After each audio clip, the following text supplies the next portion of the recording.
HSC 2024 MCQ উত্তরপত্র নিয়ে সতর্ক হও, কারণ বিভিন্ন ধরনের সোশ্যাল মিডিয়াতে আপনারা প্রত্যেকজনই এক এক রকমের এমসিকিউ সমাধান দিয়ে থাকছে। কেউ বা নির্ভুল যেটা সঠিক সেটাও দিচ্ছে না, ভুলভাল দাগিয়ে আপনাদের মাঝে উপস্থাপন করছে।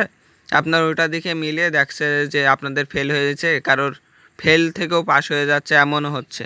তো সেজন্য আপনাদের বলছি, বিভিন্ন ধরনের সোশ্যাল মিডিয়াতে না দেখে নিজের সতর্কবার্তা হয়ে আপনাদের এই ভিডিওটি করা বা দেখা খুবই গুরুত্বপূর্ণ। এই বিভিন্ন ধরনের লাল টিক দিয়ে আপনাদের ভিডিওটি উপস্থাপন করে বলছে যে এটা সঠিক উত্তর, কিন্তু এটা মিলিয়ে দেখছেন যে আপনারা ফেল হয়ে যাচ্ছে, কিন্তু এটা সঠিক উত্তর নয়।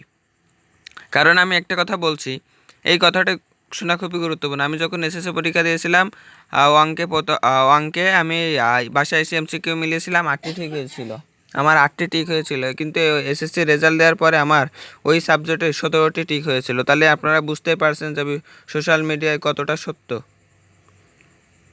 100%-এর ভিতরে আমি মনে করি 70% বা 60% এটা কারেক্ট। সেজন্য আমি বলছি, যার তার ভিডিও দেখে এটা করবেন না এবং চ্যানেলটি সাবস্ক্রাইব করে রাখুন, লাইক শেয়ার কমেন্ট করুন। ধন্যবাদ সবাইকে।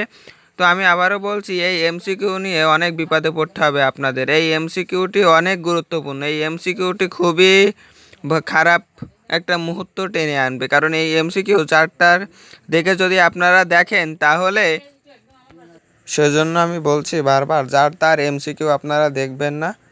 তো এমসিকিউ আমরা খুঁজে খুঁজে বা বিভিন্ন ধরনের বই থেকে মিলিয়ে আপনাদের মাঝে উপস্থাপন করব।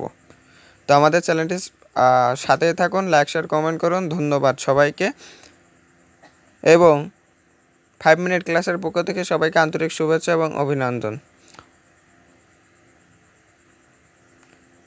তো এবং সকল বিষয়ে সকল সাবজেক্টের এমসিকিউ আপনি না মেলানোই ভালো, আপনাদের না মেলানোই ভালো। কারণ এই বিভিন্ন ধরনের সোশ্যাল মিডিয়াতে এমসিকিউ দেখে আপনাদের অনেক, কারোর 15-20টা হচ্ছে, কারোর 5-6টা হচ্ছে, যেখানে আপনার হওয়ার কথা 10 থেকে 20টি বা 15টি, সেখানে হচ্ছে 4টি।